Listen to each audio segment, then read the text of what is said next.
오늘은 제5가 성사와 기도 생활 안에서 다시 힘을 얻는 우리에 대한 이야기입니다. 왜 그러냐면 우리가 하나님의 사랑을 받아서 정말 내가 소중한 자, 하나님의 성도가 됐다 하더라도 우리 이제 세상 물질과 세속의 사이에 이렇게 살다 보면 또 죄를 짓게 되고 또 어떤 때는 좌절하게 되고 또 힘을 잃어버리게 되고 하는 그런 경우가 굉장히 많습니다. 그래서 하나님은 당신 아들을 보내주셔서 우리들로 하여금 끊임없이 그리고 구원의 길을 열어주셨지만 칠성사를 또 제정해 주셔서 우리들이 하나님의 은총과 축복 안에 또 기도 생활 안에서 힘을 얻으며 살아갈 수 있도록 그렇게 만들어 주셨어요. 그래서 그렇게 은총과 힘을 다시 이제 우리가 일상 안에서 계속 끊임없이 어린아이가 엄마의 도움이 필요해서 언제든 청하면 도와주려고 하시는 것처럼 성령의 은사를 통해 우리에게 힘을 그렇게 계속 주어 주셔요. 그래서 그렇게 예수님이 이제 죽으시고 부활하셔서 승천하셨지만 이 교회 공동체에 당신의 표징인 칠성사를 제정해 주셨어요. 그래서 그 칠성사를 통해 하나님의 은총을 지금도 계속 부어 주시고 기도와 성사 생활 안에서 끊임없이 우리들이 안에 힘을 주시는 거예요. 그래서 성사 생활, 기도 생활 안에서 힘을 얻고 살아가는 우리에 대한 겁니다. 요약해서 또 한 번 더 말씀을 드리면 세례 성사는 믿을 교리에 대한 내용, 성부, 성자, 성령이 누구고 교회가 뭐고 이런 식의 초점이라면 성숙의 성사인 이 견진 교리는 이 견진 성사는 그런 은총과 사랑을 받는 나에게 초점이 있어요. 나에게 초점이 있고 또 너에게 초점. 물론 다가 우리잖아. 그래서 이제 그렇게 살아가는 교회에 초점이 있는 거예요.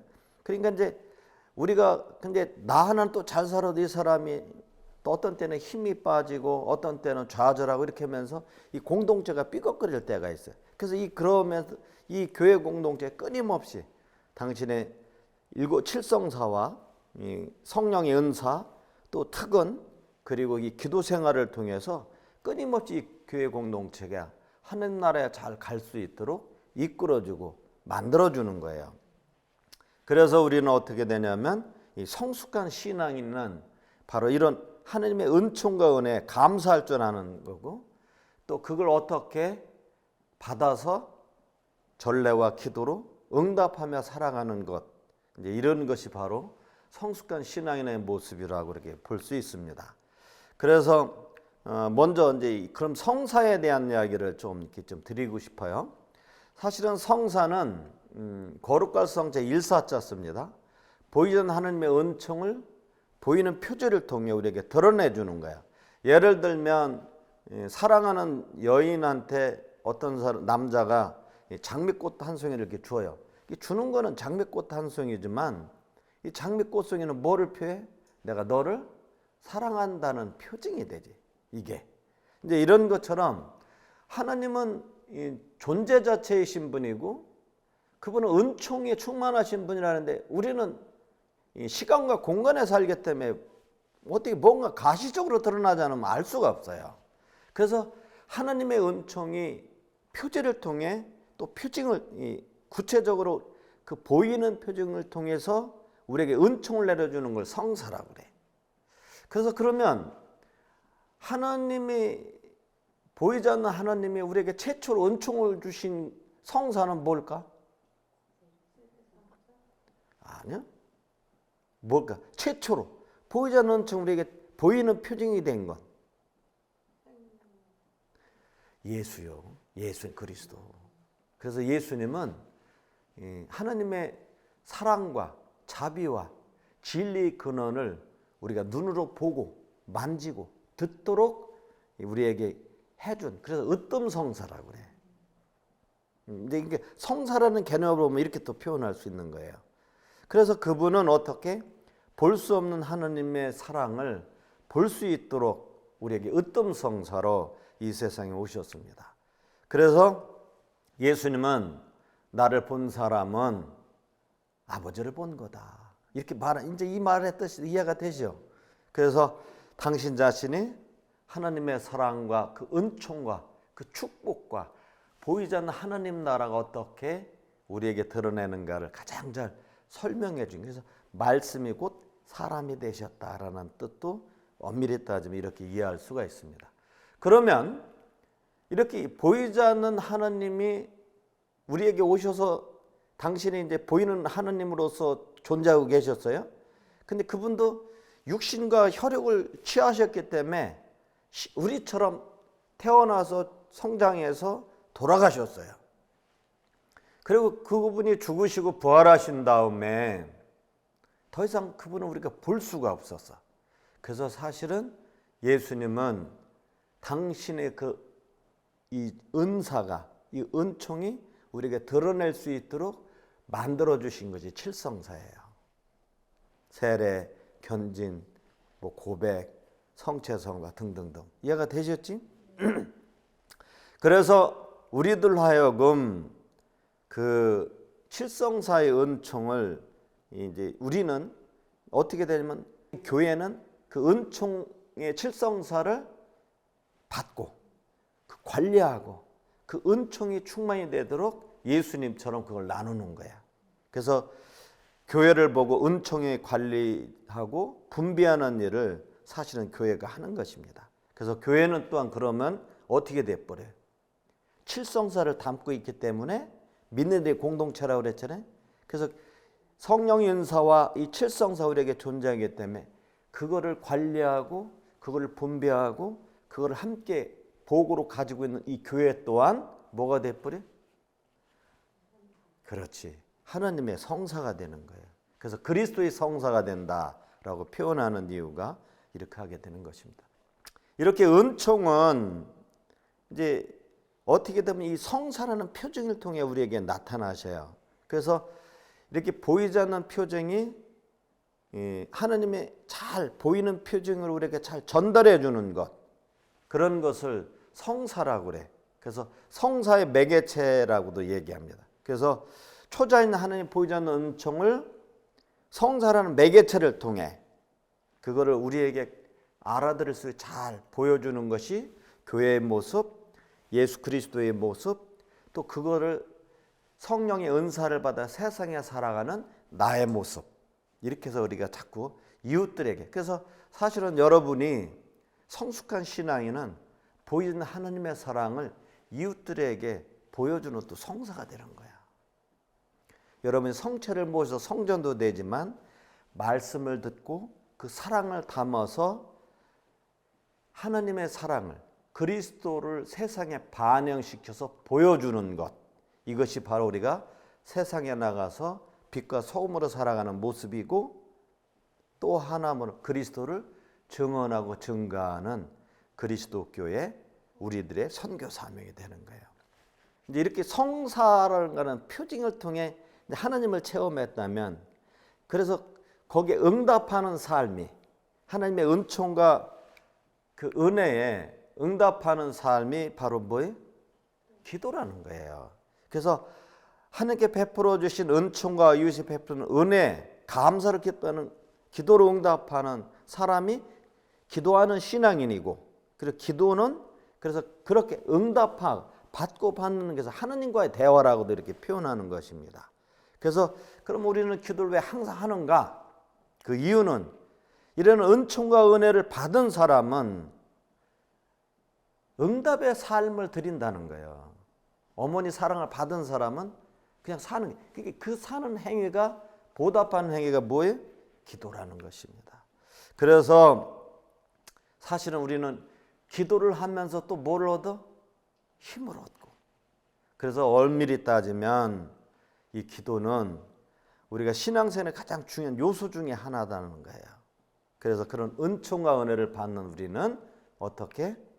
끊임없이 하나님과 대화하고, 그 대화하면서 실은 은총의 통로, 은혜의 통로이기 때문에 내가 그 문을 여는 것 같은 거야. 여는 거는 성사고, 열려고 노력하는 것이 바로 기도라는 거예요. 그래서 기도는 어떻게? 천국의 보물 창구를 여는 키와드 같다라고도 표현하는 게 일으킨 거예요. 그래서 예수님은 언제 어디서나 기도하면서 이렇게 아버지하고 대화하셨고 그분 안에서 엄청난 힘과 능력을 받으셨고 자기 안에 그런 은총 있는 걸 깨우쳤고 그 은총 안에 어떻게 빛을 드러내신 그걸 가장 잘 가르쳐 준 게 주님의 기도고 주님의 기도는 그래서 너와 나와 함께 어떻게 은총으로 살아가는가라는 것을 가장 잘 보여주기 때문에 가장 완벽한 기도며 천상의 기도라고 또 어떤 기도라고 이야기할 수 있는 것입니다. 좀 이해가 되셨어요? 네. 그래서 우리가 이렇게 은총과 은사 안에 또 이렇게 성사의 은총과 기도 안에서 다시 힘을 얻고 하나님 나라를 이 땅에 일구면서 그분이 초대하시는 하나님 나라로 한 발짝 한 발짝 나아가는 것입니다.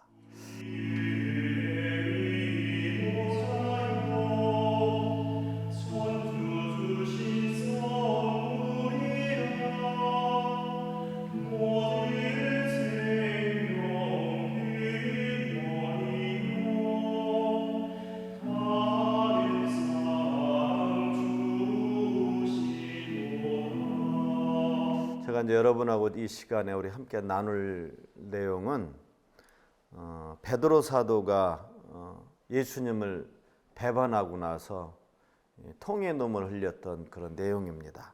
원래 마태복음 26장도 나오고 누가복음 22장에도 나오는데 성주간에서 우리가 많이 있는 내용이죠. 예수님은 이제 최후의 만찬을 하시고 나서 이제 겟세마네 동산에 가셔서 이제 기도하시고 거기서 이제 체포당하십니다. 물론 이제 그 전에 나는 이제 순환 받을 거니까 베드로 사도가 주님 안 됩니다. 저는 주님을 위해서 제 목숨도 내놓겠습니다. 이렇게 장담을 해요. 베드로야, 너는 내일 닭이 울기 전에 새벽에 너 나 모른다고 할 거다. 이렇게 얘기하죠. 그러니까 이제 베드로는 이제 자기는 절대 주님을 이제 배반 안 할 거라고 그래. 근데 막상 이제 시간이 돼서 겟세마네 동산에 예수님이 잡혀가시고 끌려가시죠. 이제 제자들이 다 도망가죠. 그리고 이제 가야파 저택에 가서 이제 신문을 이제 받을 때 이제 그래도 어떤 제자는 베드로가 이제 다른 제자하고 이제 몰래 이제 거기 어떻게 되나 이제 보러 갑니다.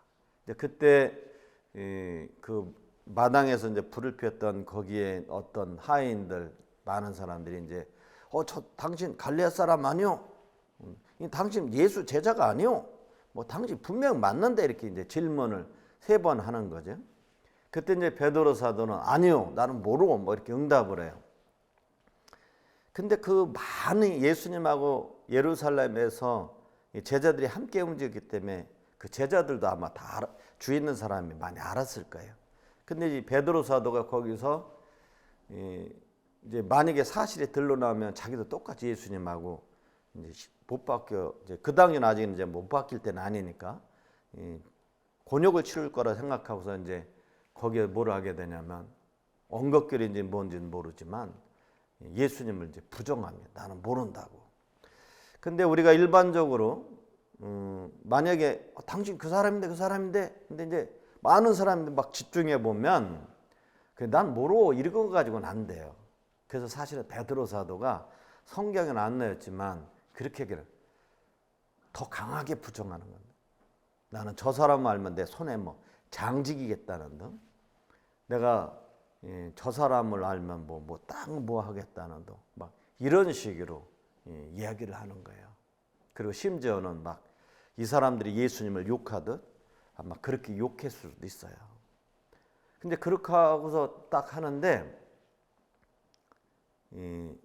예수님이 이제 신문 받고 나서 딱 나온 거야. 이제 누가복음에 이런 거나 다 나오는데 이게 나오다가 어떻게 되냐면 자기가 부인하는 하고 예수님하고 눈이 딱 마주쳤어. 야, 어제까지만 해도 난 주님을 위해서는 내 목숨도 내놓겠다는 이 베드로가 그 순간에 눈이 딱 마주친 거예요. 근데 예수님은 아무 말씀 안 하시고 그냥 쳐다보고 다 이해한다는 듯 보시고 나서는 또 끌려가시죠. 베드로 사도는 그 다음에 어떻게 했을까요?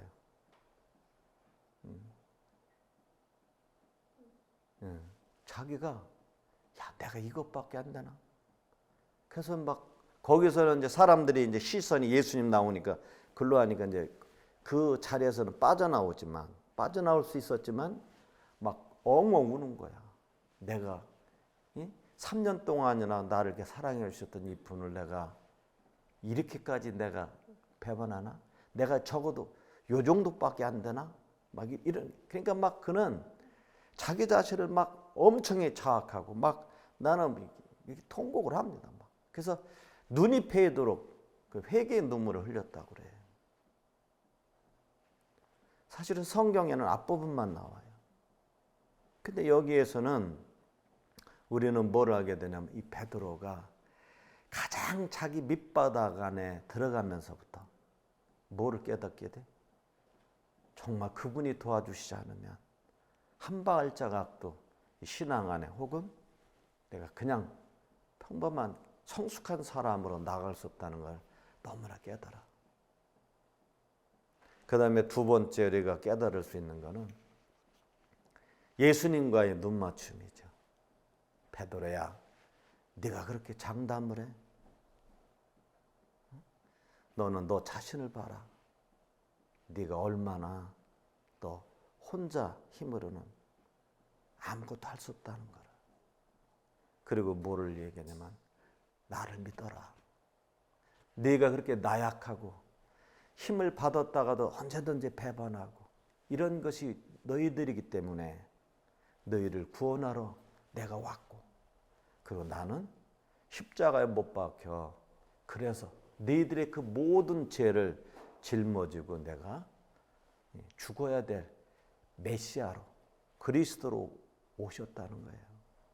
그게 바로 당신의 소명이고 그 사랑을 온전히 내줌으로 말미암아 그 사랑을 입은 사람이 어떻게 힘을 얻어서 새롭게 살아갈 수 있도록 이렇게 이끌어 주시는 거죠.